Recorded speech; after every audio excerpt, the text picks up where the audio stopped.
Hello, everyone, and welcome to another episode of the Eljay Johnsen Show. The show airs every single weekend, every Sunday at 4 o'clock p.m. Eastern Daylight Time, unless specified otherwise, over on Twitter at the Eljay Johnsen, where you can find updates and guest announcements every single Wednesday, unless there are delays.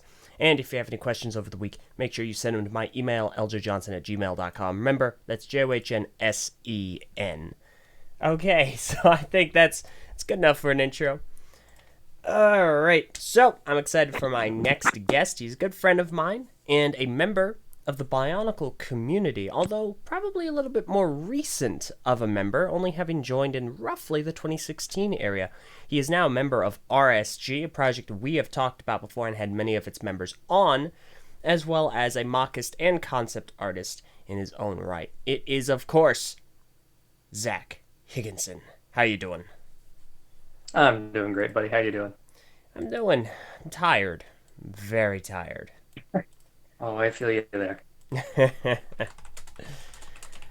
So welcome. Welcome. Make yourself at home. You know, there aren't snacks. We cannot really provide food over Discord. Oh man, I was hoping Yeah. for some mangoes. Yeah, no, sorry. Listen, I'm never going to keep mangosteen in here, okay? As soon as they're on a plate, they're gone. That's all good. Maybe I'll catch you next year again and at Brick Fair and maybe snag one or Okay, two. and that's Or not unreasonable. Are you planning on going to Brick Fair next year? I am. Okay, cool. Excellent. I I hope it doesn't end up. I hope your second year at Brick Fair doesn't end up like my second year at Brick Fair. Oh, Yeah, just 2016 was really it was awesome. 2017 maybe not as much. So I'm hoping only the best for your second Brick Fair. I just have one question, LJ. Did you leave the milk on the table? I did not. I didn't leave the gosh dang milk on the gosh dang table. It wasn't me. I didn't do it. I wouldn't have. I didn't even. Okay, the only amount of that milk I drank was because I was handed a cup of milk by Meso. Meso gave me a cup of milk, and then he put. I took a sip of it. It's like, this milk tastes disgusting. And I put it down, and I didn't drink any of the milk for the rest of the gosh dang trip. It wasn't me. It's all good. I think we all know who it was. Oh, yeah, I feel we've all got a pretty gosh darn good idea.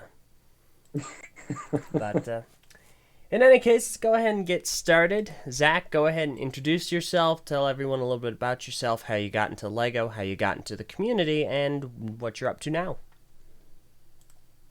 Well, I'm Zack Higginson. I've been a fan of Bionicle since I could pronounce the word Bionicle, so a long time. I collected as many of the sets as I could up through my childhood years and into my teen years. I discovered the online community roughly in the 2015, 2016 time period. Didn't actually start getting active in the community until the 2016 or 2017 time period, in which I started on the TTV message boards and explored biotubers. And then, yeah, from there it was pretty much just poking in and out of the community here and there. Maybe I'd post the occasional mock. I think to date, I only have 2 mocks posted online. I need to get a better camera to fix that. But Mm-hmm. uh, I eventually discovered the message boards through your video on the instructions for the Journey to One Makuta. And from there, that was kind of like the biggest stepping stone. I met a lot of really cool people from that, and a couple of years pass. I reached out to you, and then because of you, I got to meet Messanak. I'm Funny, sorry. funny guy. I'm sorry. I didn't mean to do Uh, that to you. um, but yeah, it was actually because of a common interest in the game series Destiny that I ended up in the Fatal Visionaries Destiny group with Meso and a bunch of other pals. You were in it at the time. Yeah, those were some dark days. I remember being there, and now I Yeah, it's definitely gotten going on remember a bit not nowadays. being there. There was the purge. Now the chat is it's a lot nicer. I'm gonna take your word for it. I'm not gonna find out for myself if it's true. I'm just going to assume that you are correct. But yeah, eventually, through listening to your show here, I actually heard about RSG. I reached out to them and said, "Hey, I draw stuff occasionally. You want someone that draws stuff? Because I can do that."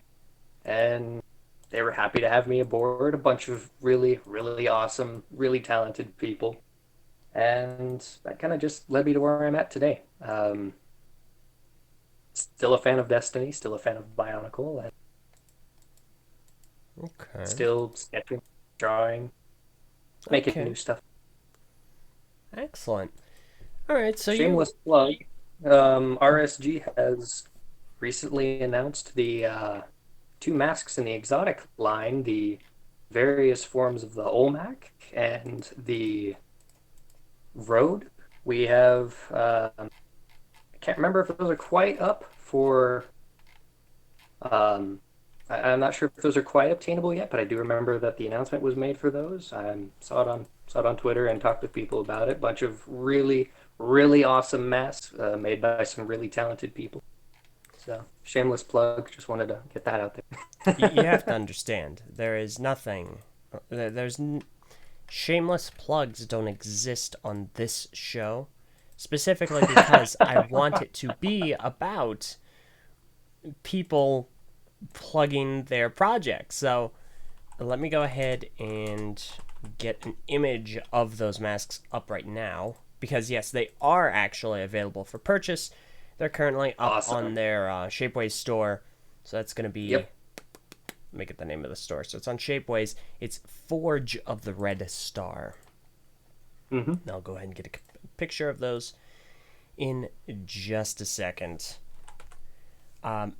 Now, as you mentioned, you've been a fan of Bionicle for a while. I'm curious how exactly you got into that and kind of started branching into the series. Yeah, you mentioned collecting them, but outside of that, gosh, it sounds like a foghorn. My um, apologies. so you mentioned collecting and kind of getting whatever you got your hands on, but outside of that, did it ever Yeah. extend into story stuff? Did you ever start to learn about X, Y, or Z? You know, Oh, absolutely.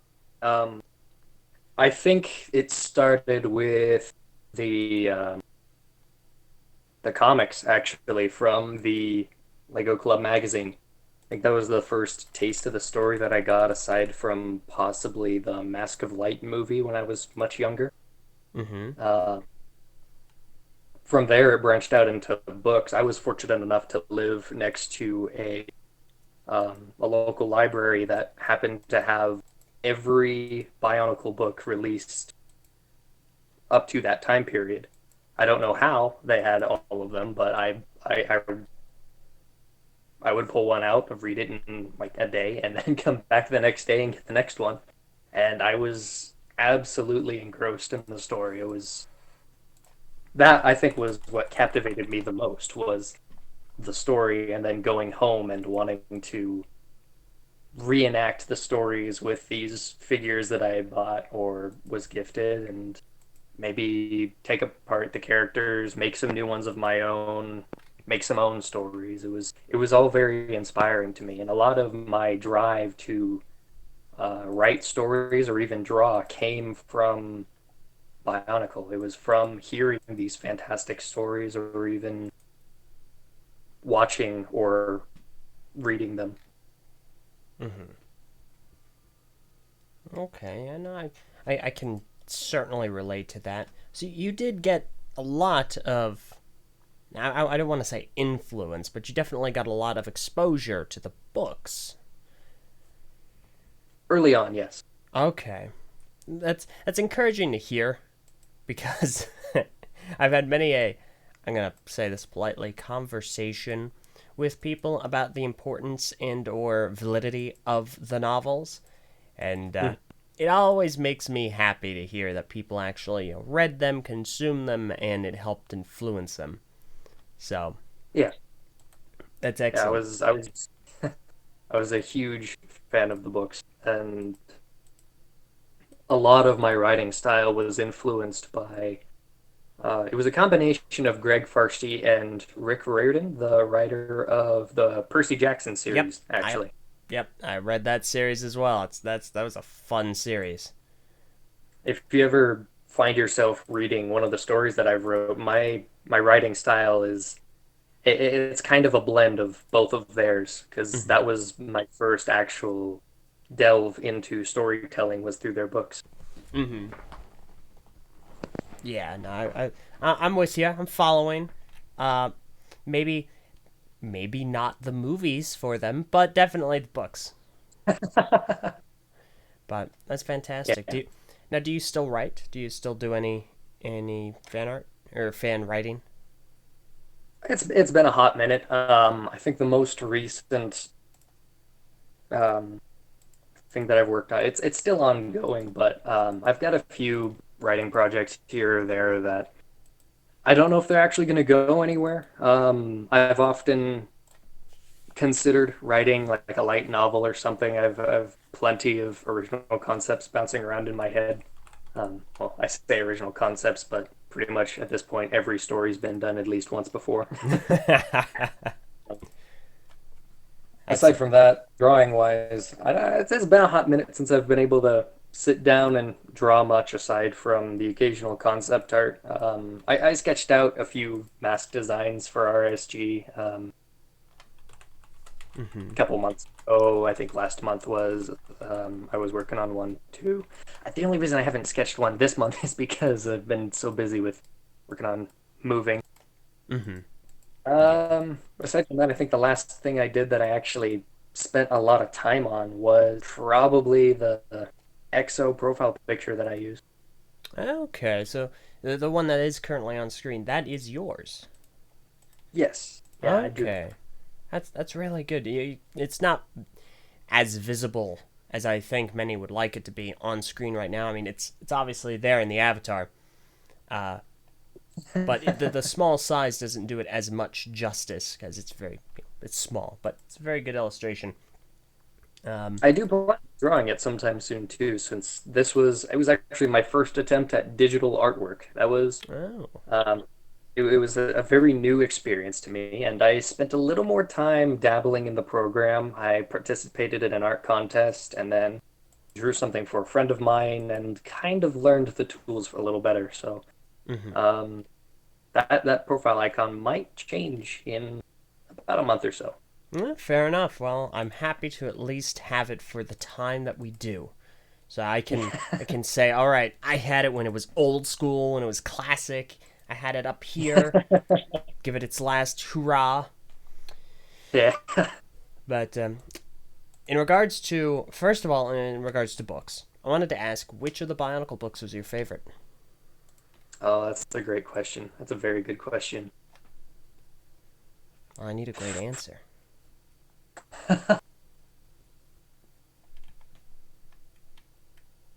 Come on, man. Off You the got you top got of to my supply. head, Hmm. yeah, off the top of my head, I want to say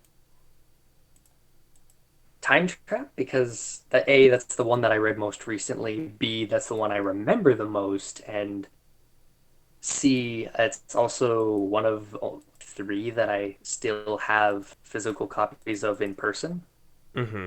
And well, I guess fourth reason is it was a good book. It was a very Yeah. No, I mean I can agree.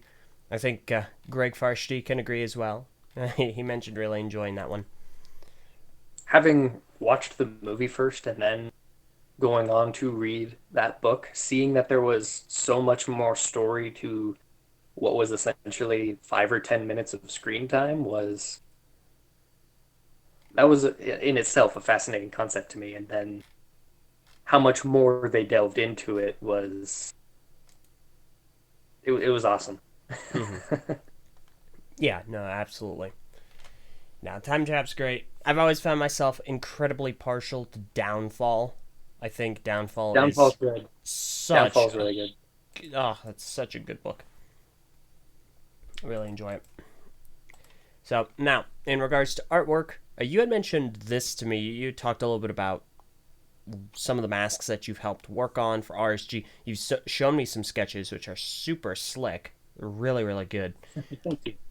But for anyone that might be unaware, which masks have you helped create that might possibly be out on the market now? As of yet, none. Okay. There's a kind of a there's kind of like I'll say it's a waiting list. There's certain masks that have priority in release dates, masks that have been conceptualized for a good period of time, and um, masks that RSG feels are necessary to put out first for certain portions of the. My understanding is it's for certain portions of the tabletop role playing game and the expansions for that they wish to put out. Other times it's just they feel a certain mask should take priority over a different one. Mm-hmm. So while I have conceptualized, I think two or three masks have been given the thumbs up. I don't know that they will be final concepts. I know one of them is likely to make it through, but as for when it's going to be made, that is at the moment unclear. Um, but that's perfectly fine because as it is, we're spitballing ideas, and I don't know. It's a really fun time, especially getting to see the creative design process of all of the other masks, and a lot of work goes into each individual mask.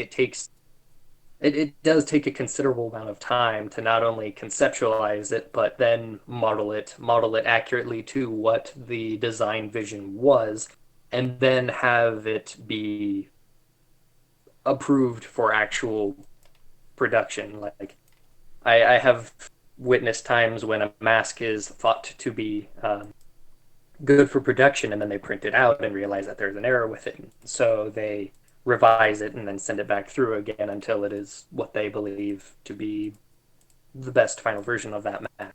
Mm-hmm. Okay, so it's a very. It sounds like it's a very thorough process, which It's a very, very thorough process. that's excellent. That's really good. So, at that point, my question is, how in the world did they let that one noble Akaku through? No, I'm kidding. I'm kidding. I'm just joking. Um, it's actually kind of funny because just a smidge. Just gonna lean away from the question just real moment. We'll come back. I was actually Okay. looking at the canonical noble Akaku, which of course, yes, it's worn by the set Solek. Don't get excited, people. Just don't do it. I'm ban happy. Anyway, and I was observing it, and I was going, why would this make for a good noble Akaku? Why?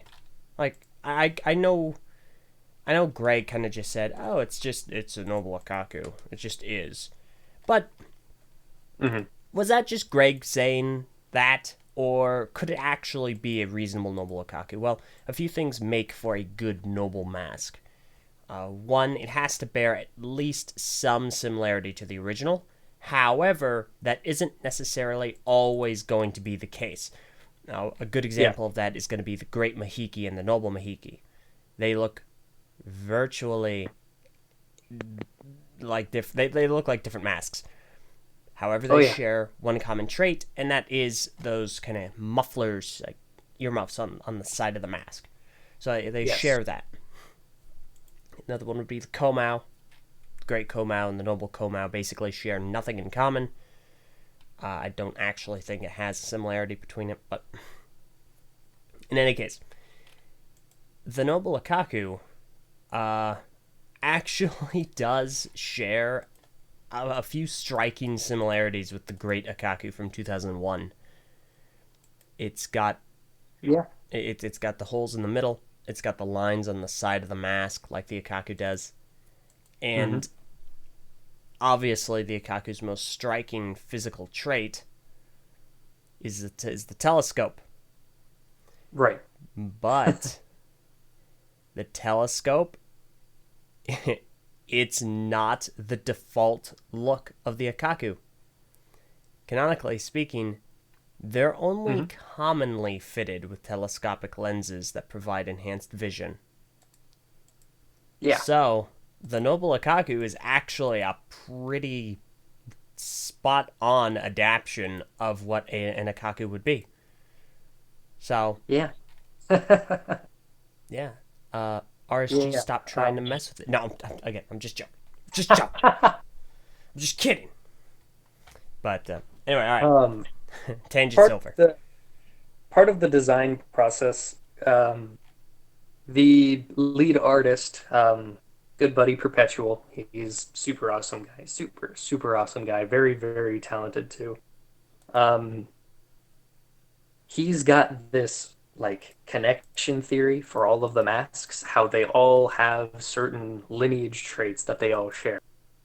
Um, Especially if they follow like if you follow the set's elemental lines, you can see how, say, the How bleeds into the Nuva How, which bleeds into the Metru Huna, and it Mm-hmm. just continues onwards. Each mask builds inspiration from the prior mask. And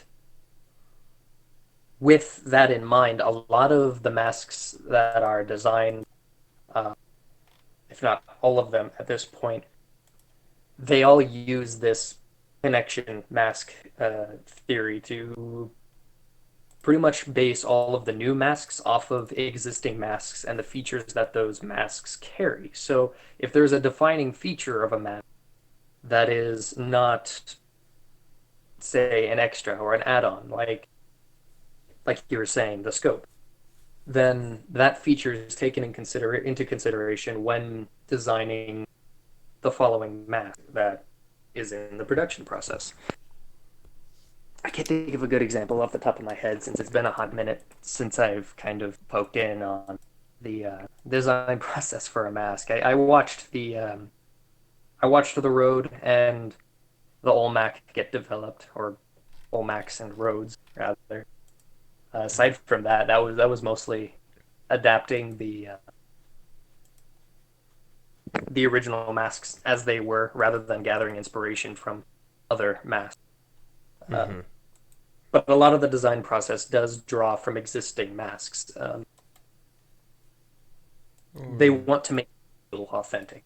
A lot of the designs want it to feel like it is at its core still something that could be Bionic.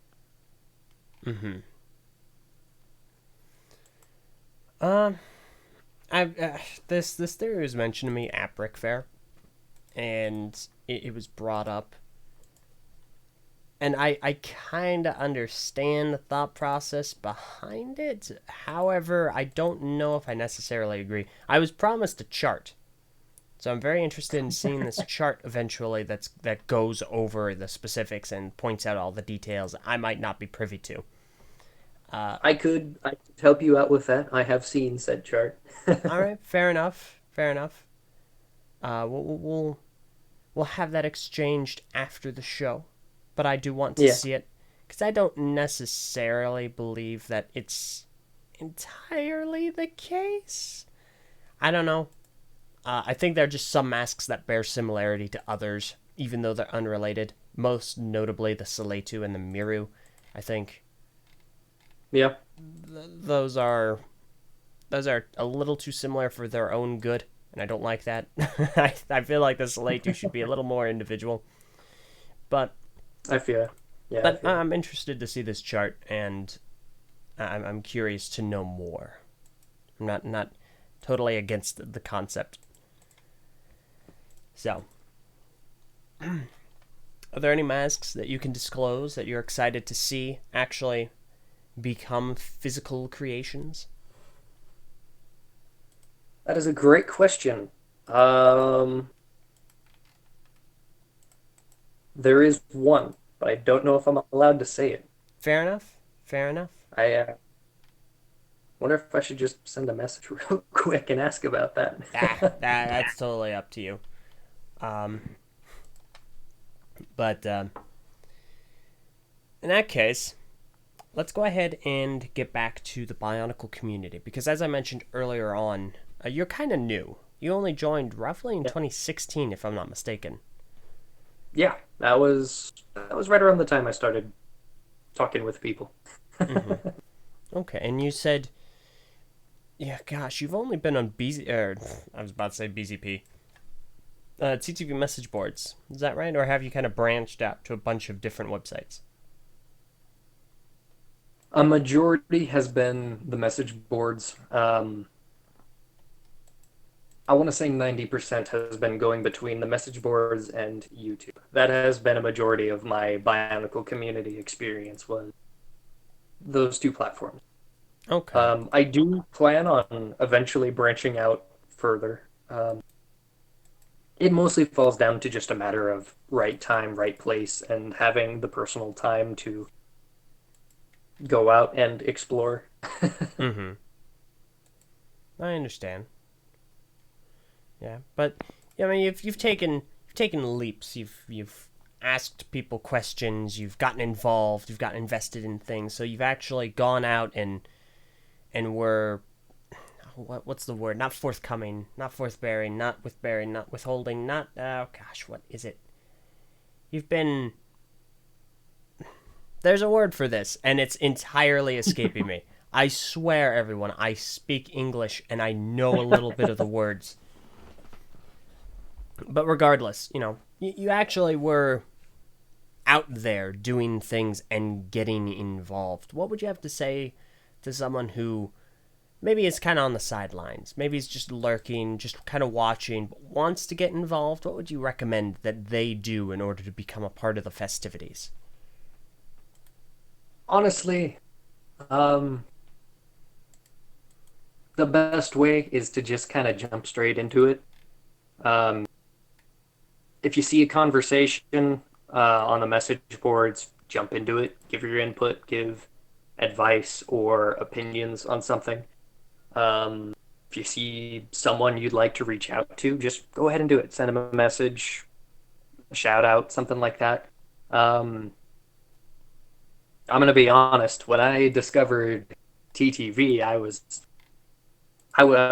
totally like, oh, I totally hope I can meet those guys someday. That would be super awesome. And at the time, I didn't see it as something that was feasible. I didn't see it as like a reasonable goal for some reason. But then I just kind of I reached out to you and you responded. That was fantastic. I was delighted. And it kind of caught me off guard and made me realize that it's really just a straightforward process. You just kind of gotta reach out, and that's all there is to it. Fair enough. Honestly, it's amazing that I responded, not because I don't respond to people, but because I'm really bad at responding to people in a timely manner. Like I have absolutely no issue with talking and responding and saying hi and just being friendly and just interacting with people because I think that's a lot of Yeah. fun. It's a really fun thing to do. At the same time, I suck at it. I am not good with getting back to people in a reasonably short amount of time. I still have messages on Oh, I Twitter feel that it. I need to reply to. Oh I no. feel it, man. It took me getting a significant other to actually like get good about checking my phone and responding to messages that people would send. Yeah.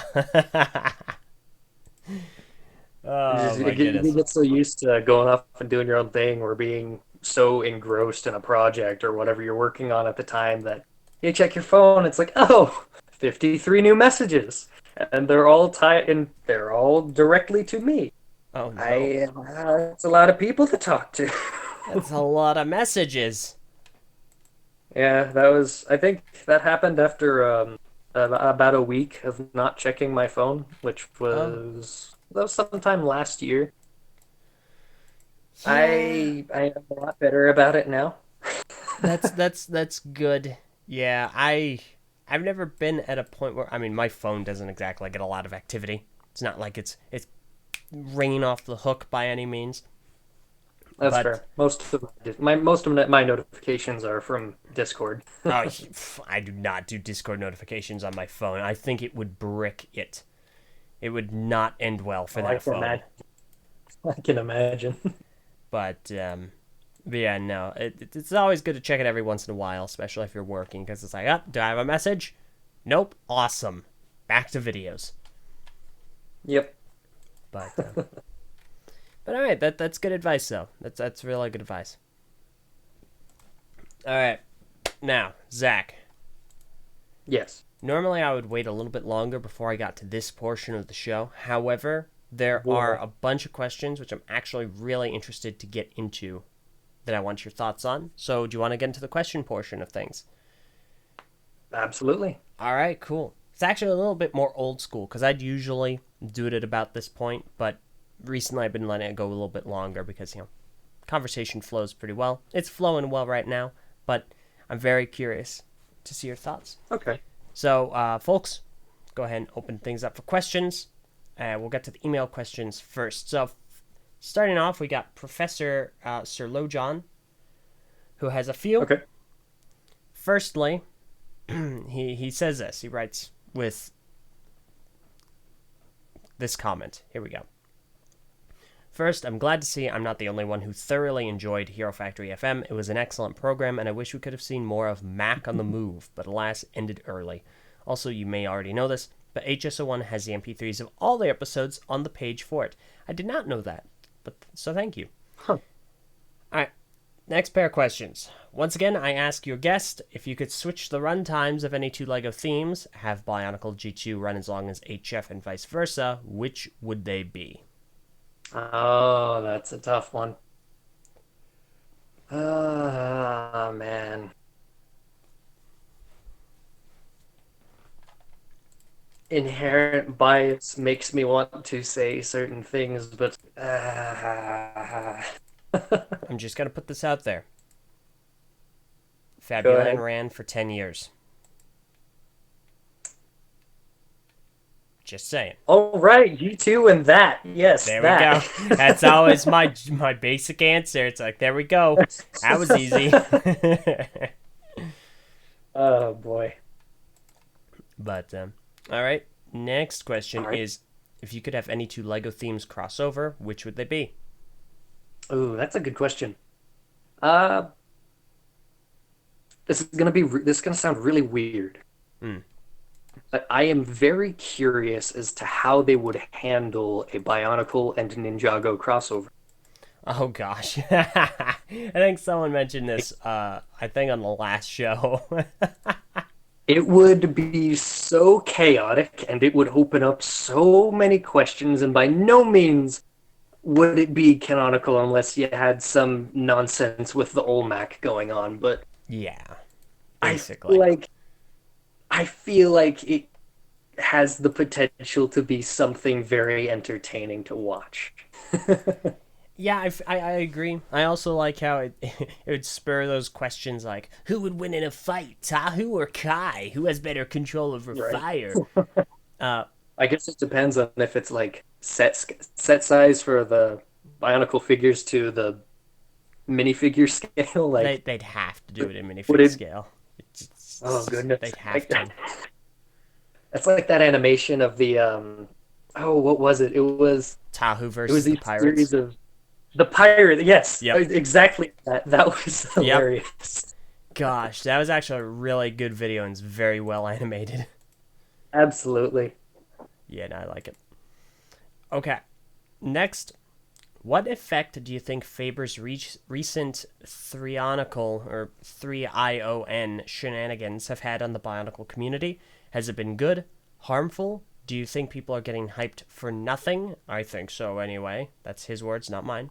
Do you think it's connected to Rebel Nature in any way, especially considering his most recent picture? Uh, I have a feeling that he has an idea. He has a concept, but intentionally being vague about it because he doesn't know if he is able to outwardly, either able to or wants to outwardly state what this concept is. He is very, very clearly pointing towards Bionicle, but at the same time, it could potentially be his Rebel Nature project. I personally see it as likely that he could have some heavy nods to Bionicle with the Rebel Nature project. However, I think that the publicity that his posts and the pictures that he's posted have been gaining has been more along the lines of kind of relighting a little bit of the Bionicle spark in the community. It's gotten people talking about old things, the old story. Been it's definitely been a big talking point, and it's been driving a lot of inspiration for some newer stuff that's been popping up here and there. So I think ultimately, for the Bionicle community at least, it's been a conversation starter. It has been a point that allows segue into reminiscing. It's been something that kind of offers hope that there could potentially be a future project to let this dream that is Bionicle live on. Um, so while nothing is certain, I do think that in the end, regardless of where these posts go, it has at the very least been a good thing for the community in terms of talking points and inspiration. Hmm. All right, that's an interesting perspective. Uh, I personally, I'm on a bit of an opposite end. I don't think that it's been particularly good for the community because it's gotten everyone excited for something that I don't think is going to live up to their hopes or expectations. That's I fair. I definitely think that it's just Rebel Nature and he's trying to draw in a Bionicle crowd for it. And people are going to be awfully disappointed because of that. I also don't think he's been particularly helpful or forthcoming with any information, and that's not really helping with anything. It's just fueling kind of this box-headed toxic theorizing. So I'm not Yeah, I have. not There big. are definitely individuals out there that are kind of taking the whole thing a little too seriously in directions that I wouldn't necessarily have the Mm-hmm. same sense. Um, I think that people should watch Faber's posts with cautious optimism. Don't necessarily hope for a new Bionicle. Don't necessarily hope for something Bionicle related, but think about what he is saying and maybe allow it to let you reminisce or be inspired.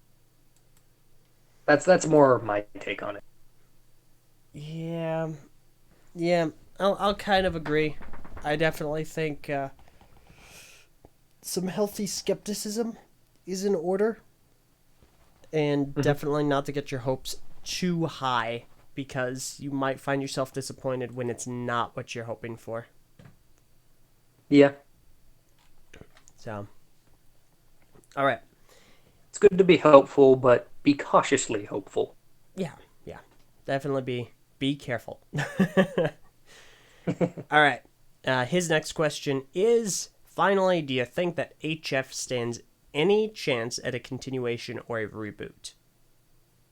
It's a good question.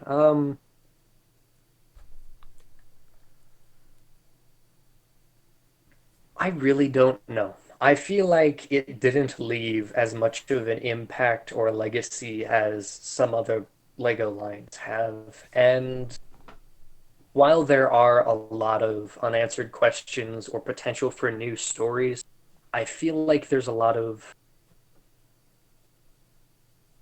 lot of other things that Lego is probably more willing to try or more willing to continue than Hero Factory. So as enjoyable as a Chunk of the Hero Factory story was, I personally am not too optimistic on the idea of a reboot or continuation unless they absolutely need something to kickstart a new construction process.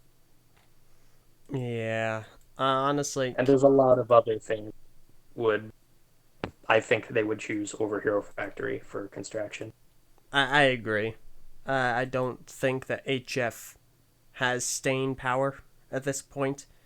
As far as a reboot is concerned, I mean, it basically rebooted itself every single wave. And as far as a continuation, and there's not a whole heck of a lot to continue. I definitely don't think HF would come back, though, so. I think at this point it's best left to the imagination of the fans to kind of write their own stories. Yeah. Maybe imagine their own interconnected theories for all of these unsolved mysteries in the Hero Factory story. Yeah. Yeah, pretty much. Yeah, I can agree. So, okay, next question, and this is from Lego David, who asks, "What do you think about Bionicle project on Lego Ideas that Sakota made? Do you think it has a chance of becoming an official Lego set? Why or why not?" How many votes does that have now? Like 2,000? Um, Because as of refreshing, it has 3,714. it absolutely has a chance. Yeah, yeah, no, I Because that's yeah, 3,000 handedly. people that would gladly buy that. Yeah, no, absolutely, it has a gosh dang chance. Yeah, I would put that on my desk. That would be I would buy that in a heartbeat. So I absolutely think it has a chance. I think it was really well designed, and it has. I love the iconic scenes that they worked into the little diorama there. That was I saw that for the first time and thought, wow, this is fantastic, and it could actually be a released set. So Hmm. I have every hope for it, and I'm supporting it. So here's hoping. Excellent. Good, good, good. Yeah, no, absolutely. I think that the greatest challenge is going to just be getting it to that 10,000 number, which I still think is possible. It's very, very feasible in my mind. It's just after that, it's out Yeah. of our hands. There's nothing we can do about it from that point on. All right, get your retweets ready, everybody. Just spread this as far as you can. I mean, basically, yeah. No, a larger YouTuber actually found out about it and talked about it, and it got a surge of support because of that. So definitely spread the Wow. word because there are a lot of people who might have seen Bionicle back in the day, known about it, liked it, and will look at this and go, "Yeah, yeah, no, I'd buy that." Can we get Markiplier or Beauty Pie up in here? Captain Sparkles, hey, buddy, if you're absolutely listening to this, because I know that's gonna be a thing, you should definitely talk about this. I One of definitely think his that this would be worth Minecraft. you mentioning. Oh I think gosh. I've one of his videos, and it was, didn't he do an unboxing of the Soul Slicer? Oh, you're a little bit quiet. And yes, he did. Someone, You sound a little muffled now. what one moment? Okay.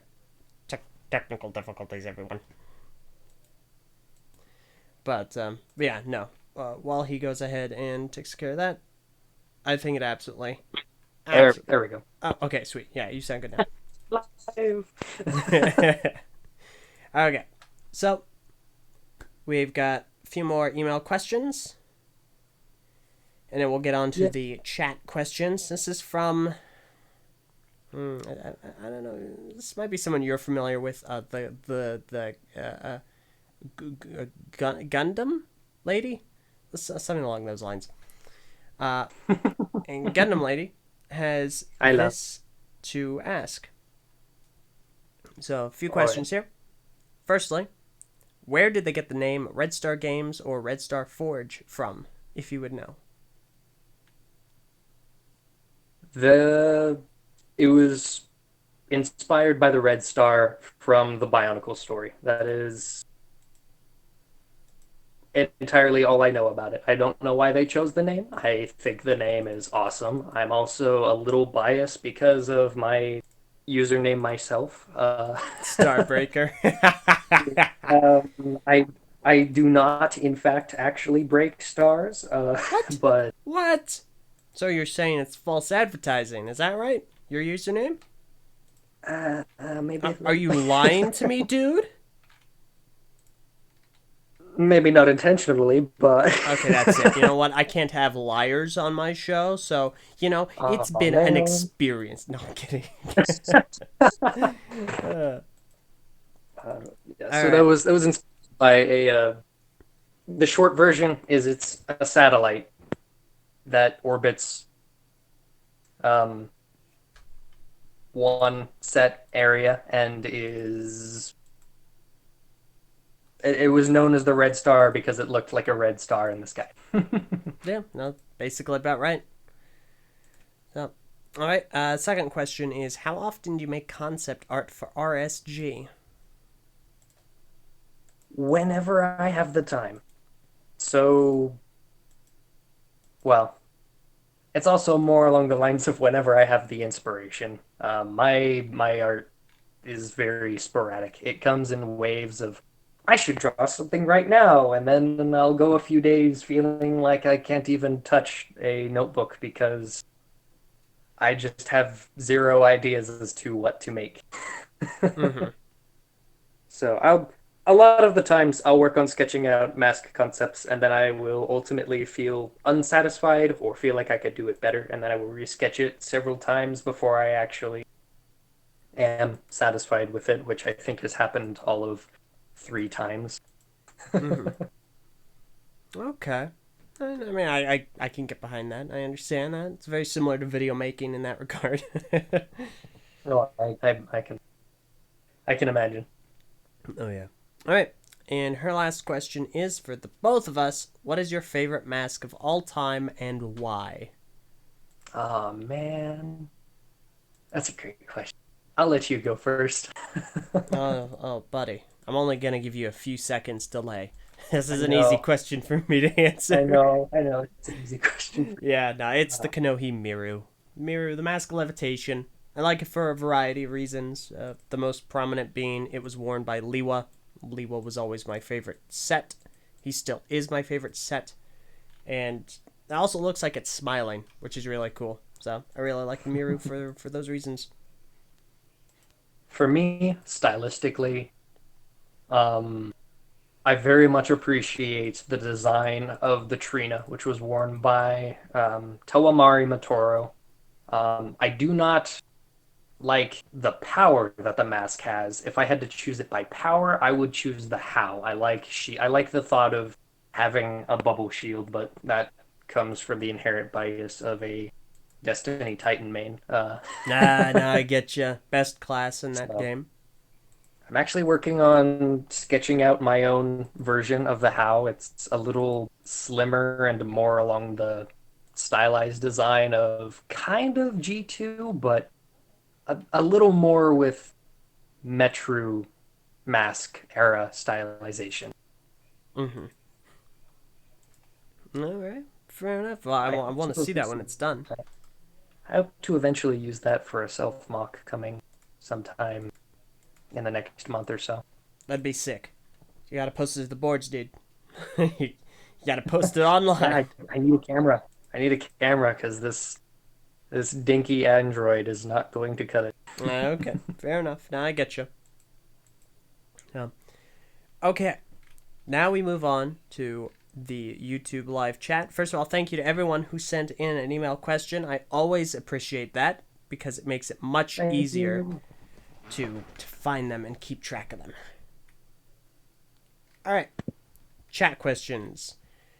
Yay. So the first one is from Sakota, the man, the myth, the legend. Hey. He is the hero of the hour. Uh, Absolutely. status check. It's 3,729 now, so we're chugging along. Yes. And he asks, "Hi Zach, what was your favorite experience while working with RSG?"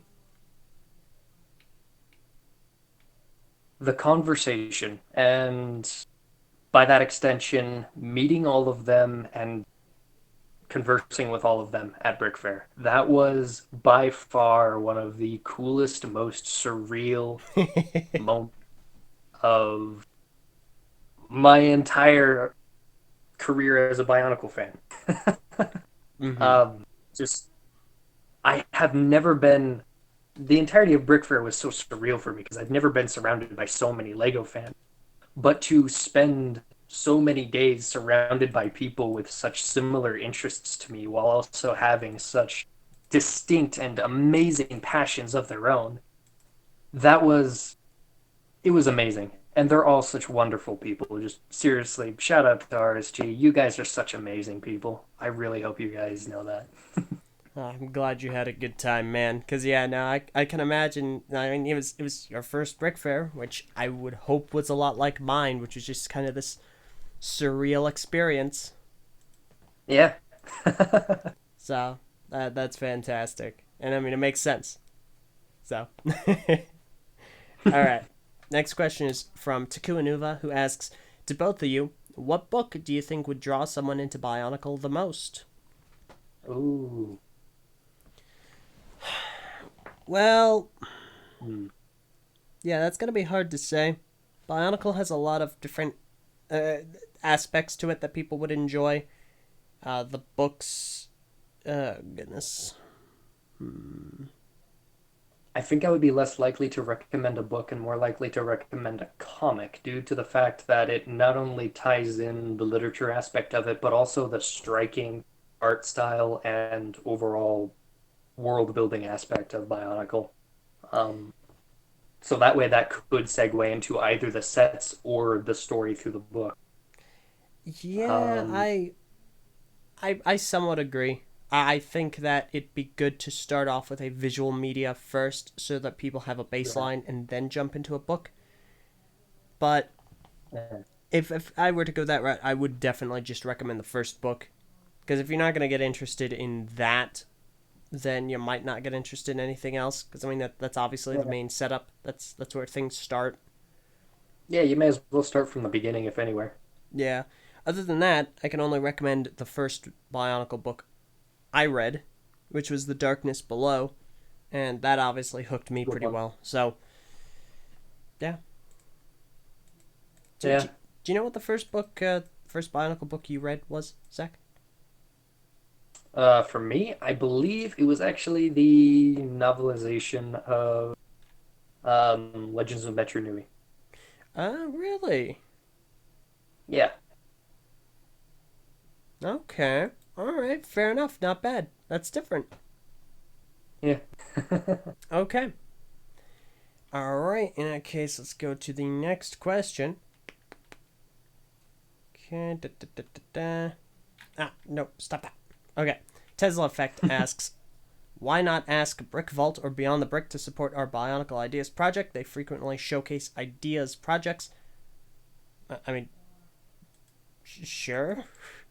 It's many people. It doesn't matter. Anyone, just go ahead and send it to them and say, hey, showcase this. Yeah. This would be really helpful. Go for it. It's nothing saying no. So, Tesla Effect also asks, Starbreaker. Why does your profile picture look like your character is wearing a Kanohi Miru? I know it's Destiny related, but it looks like a Miru. This was one of the default EXO face structures. It's my favorite out of the default EXO face structures. That's actually what my in-game character looks like.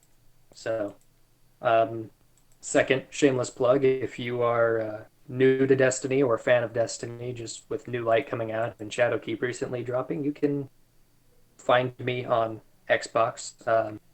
Gamertag is capital B for broken and then star, but with a 5 instead of the S. So broken star, but with a 5 for the S and a capital B beginning of that. Okay, cool. Yeah. And we'll mention that again toward the end when we do all of the social media plugs. But yeah, no, I Sweet. definitely recommend. I don't recommend Destiny, but if you're going to play Destiny, then there are a few better folks to play it with. So, we'll go over that again as well. Okay. So the Dark Master had a few questions.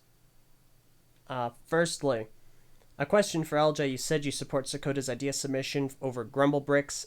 But if, say, that submission reaches 10,000, then will you start shilling Grumble Bricks' entry? No, because it would have already reached 10,000.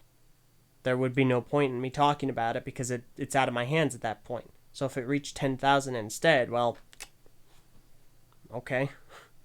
It's done. I don't need to do anything. The reason why I'm talking about Sakota so much is because it hasn't reached 10,000. It is also much, much further ahead than Grumble Bricks. Again, no offense to Grumble Bricks. Support whichever project you want, but I'm going to support the one that I think has the better chance of becoming a set. So, that's just me. Okay, next question from the Dark Master. Question for Starbreaker, the Master of Masks. What's his opinion on Sistar's mask? That's a well-known galley knockoff. That set that most people say had an awesome mask. Sistar's mask. I'm sorry, what was the question? What are your thoughts on Sistar's mask? Which is, I guess, is like a Bionicle knockoff. I'm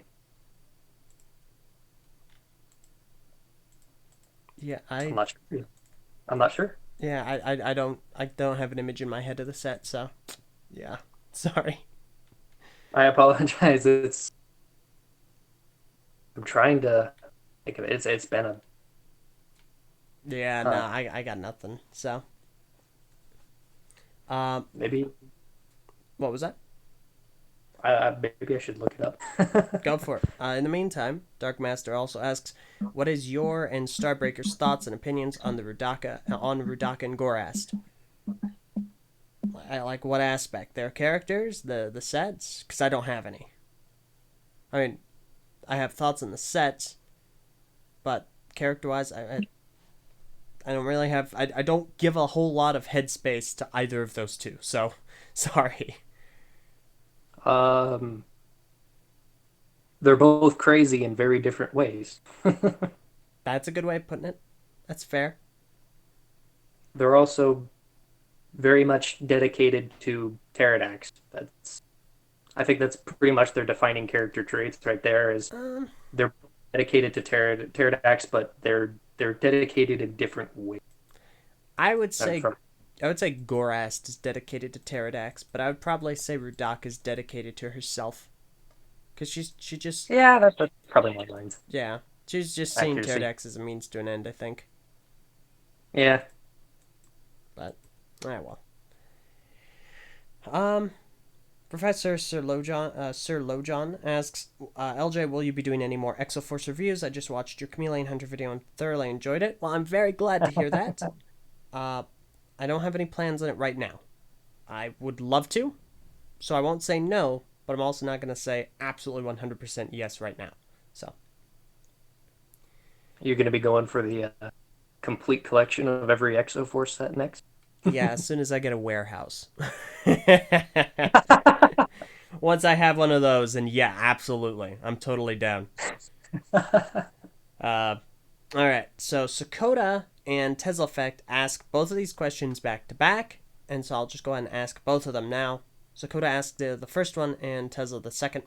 So it goes, Zach, what is your favorite set, and what is your least favorite set? System or Bionicle? Because Let's just go both.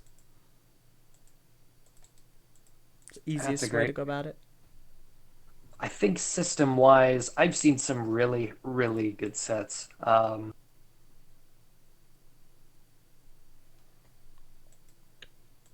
The two that stick in my head the most at the moment are the old Obi-Wan Kenobi hyperspace ring is up there as one of my favorites for the system sets. Mm-hmm. And I really like the design of the recent Ninjago Lloyd mech that they released. Mm-hmm. That thing is gorgeous. Least favorite sets, I tend not to remember the ones that I don't like, and I tend not to buy them either. No, that's fair. That's very fair.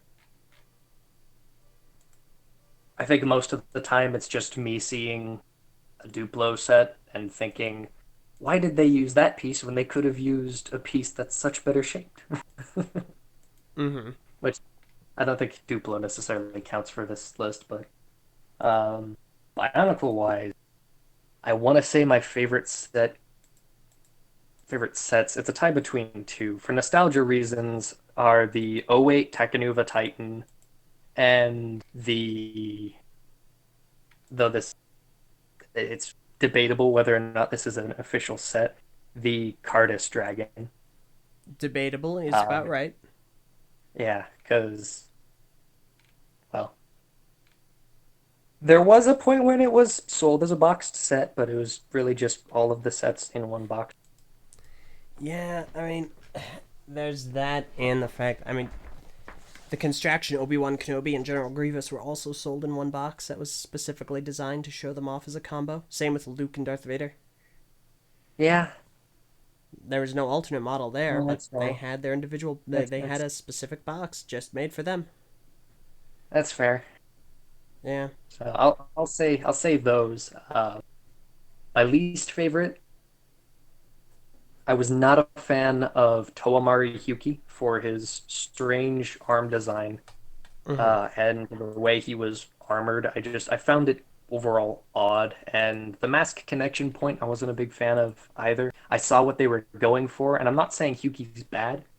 It's just not my personal favorite set. And otherwise, I would probably say, uh, I can't think of any others off the top of my head. That's fair. No worries there. Okay. All right.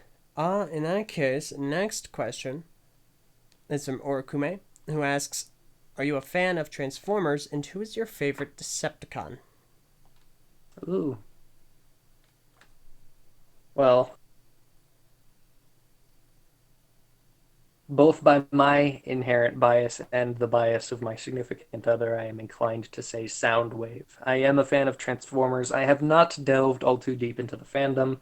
I watched the original run of the cartoon because my family owned it on DVD when I was between the ages of 5 and 8. Aside from that, I have delved a little bit into the media of it, but I have not otherwise gotten all too deep into it.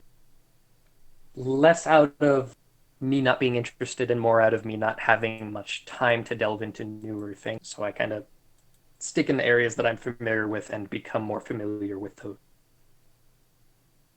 Mm-hmm. No, that makes sense. I understand. All right. Okay, fair enough. Okay. In that case, let me see. For the record, I'm not a fan of Transformers, so not to say I dislike it. I just don't. I've never been involved in it. Um, Tesla Yeah, Effect asks, Zach, have you ever eaten a mangosteen? I have, and it was actually with LJ here. Dang right. Yeah, you did. It was, yeah, it was on the way home from Brick Fair, and we had a bit of a rest stop for the night before I had to head back towards my home. And I gotta say, I wasn't sure what I was expecting, but I definitely wasn't expecting what I tasted, and I wasn't expecting to like it as much as I did. That's the right answer, darn it. All right.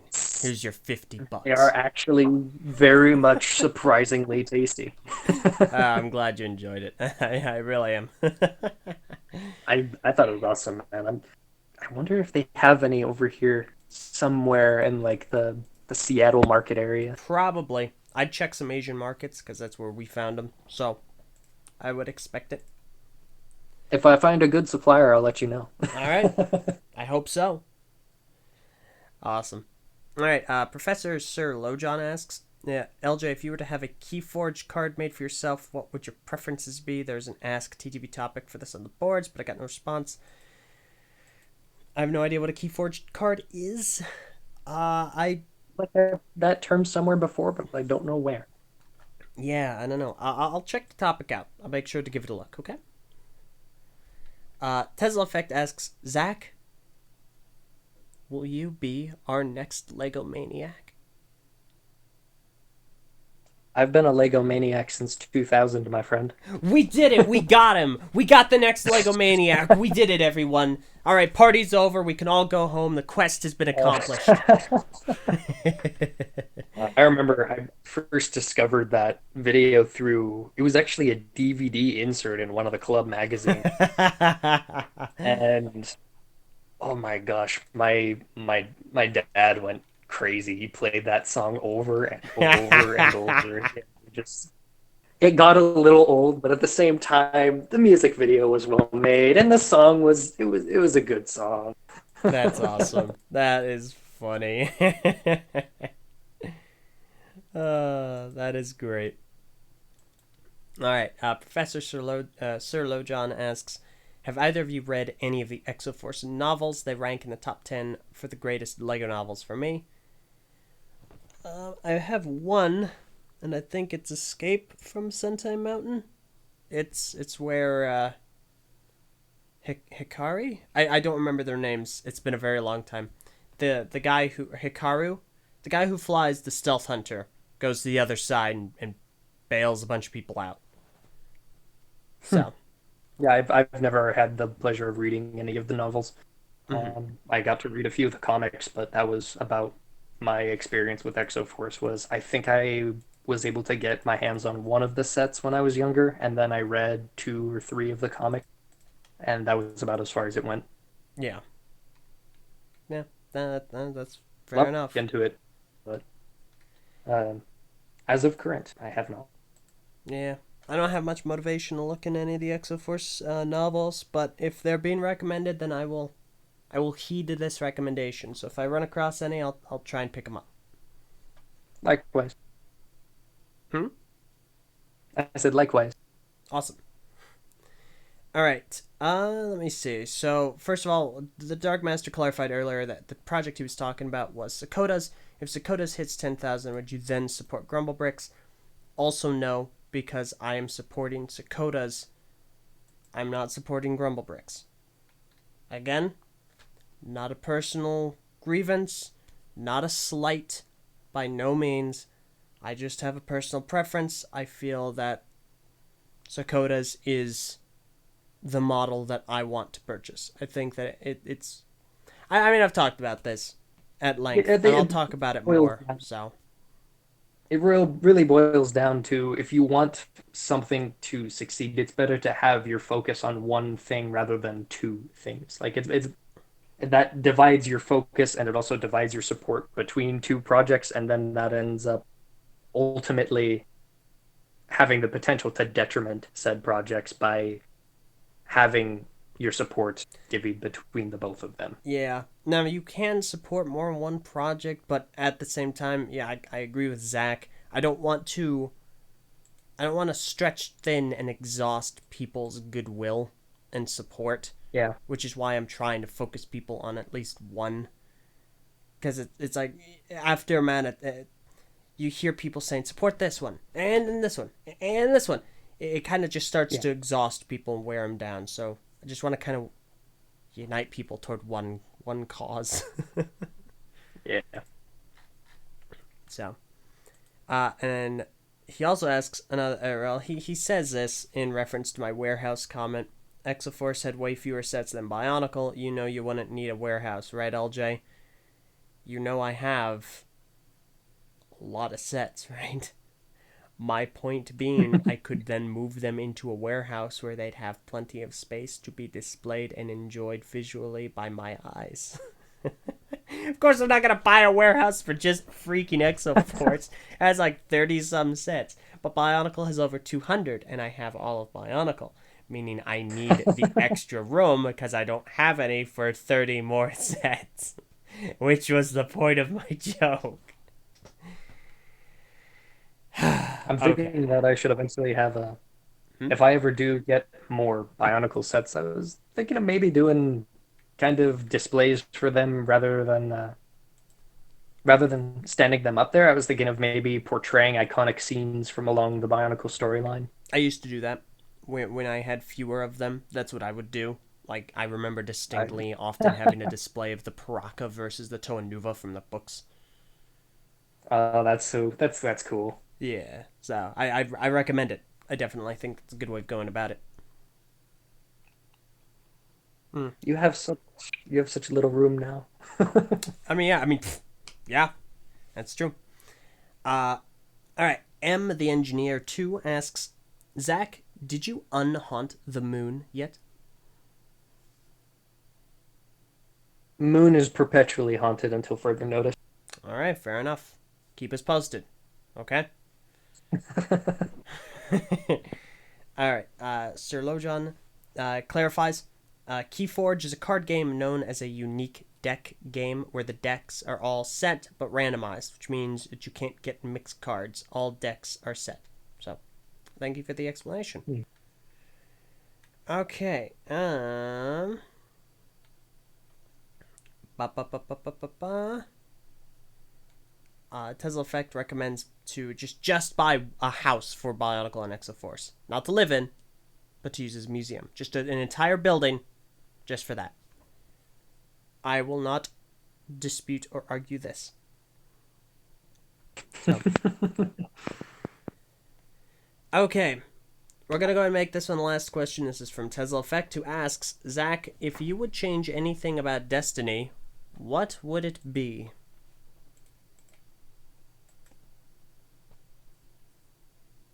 I would personally combine the games of Destiny 2 and Destiny 1. I would make it one continued story and have the overall world and UI update to progress as you make it through.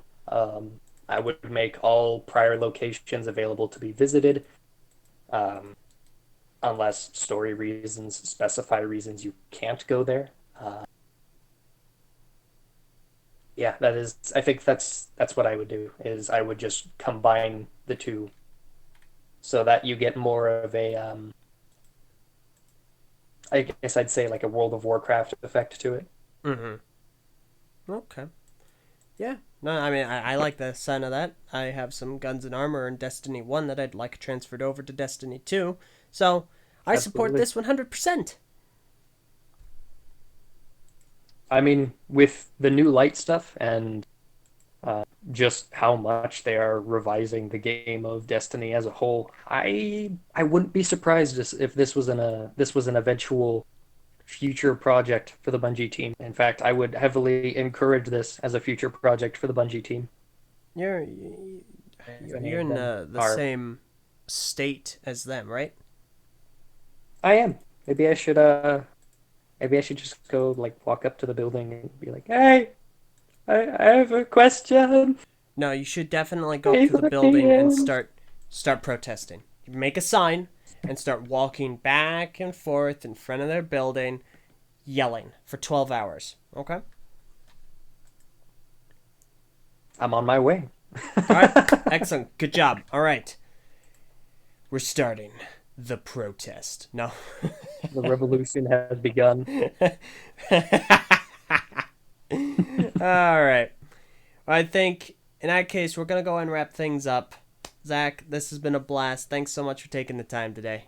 Absolutely, man. Thank you for having me on. I Of course. like 3 years ago, if you would have told me that I would eventually be on your show, I would have lost my mind and been a giddy little fanboy. And not to say that I'm not right now, but Fair. it's an Fair honor, enough. man. I'm happy to be here. That's awesome. Oh, I'm glad. I'm glad you're here too, and I'm glad you're a part of the community. It's been fun having you. Absolutely. All right, now, my final question for you is there anywhere on social media that you'd like people to follow you at? I am on Twitter. One moment, I need to remember my exact Twitter tag because I am on Twitter as Zack Higginson. My tag is at Starbreaker with a 5 for the S and an 8 for the B. I am on Xbox if you would like to go hang out in Destiny, or if you would like help if you're new to the game. My gamer tag is Broken Star with the capital B and a 5 for the S. Aside from that, that's pretty much it. All Not right. really out. Well, okay, fantastic. I'll go ahead and have all of those in the description below, so definitely go ahead, check things out. And again, if you play Destiny, I'm sorry, but if you want someone freaking awesome to play it with, I'll go ahead and have his gamer tag in the description as well. I will say, LJ, speaking of Destiny, the Fatal Visionaries crew is gathering for an attempted trip to Brick Fair. It's going to be a thing. The Fatal Visionary trip to Brick Fair is going to be a thing. So, breaking news: I'm not going to Brick Fair next year, but so something Shout came out up. to It's Or over. legal. It's about less than a year away, but something has come up specifically those days. Can't tell you what it is. But it's happened now. Sorry. Can't run, LJ. You can't run. Oh man. I will keep that in mind. Thank you for the warning. Yeah. All right. We're gonna go ahead and end things. And once again, Zach, thanks so much for being here. Absolutely. Thank you. Absolutely. All right, and thank all of you for tuning in, be it the live or recorded version, and thank you for sending in any questions that you might have had. This has been yet Thank another you, episode everyone. of the Eljay Johnsen Show. The show airs every single weekend, every Sunday at 4 o'clock p.m. Eastern Daylight Time, unless specified otherwise, over on Twitter at the Eljay Johnsen, where you can find updates and guest announcements every single Wednesday. And if you have any questions over the week, make sure you send them to my email, eljayjohnsen@gmail.com. Remember, that's JOHNSEN. All right, that does it. Thanks so much for watching. We'll see you all next time.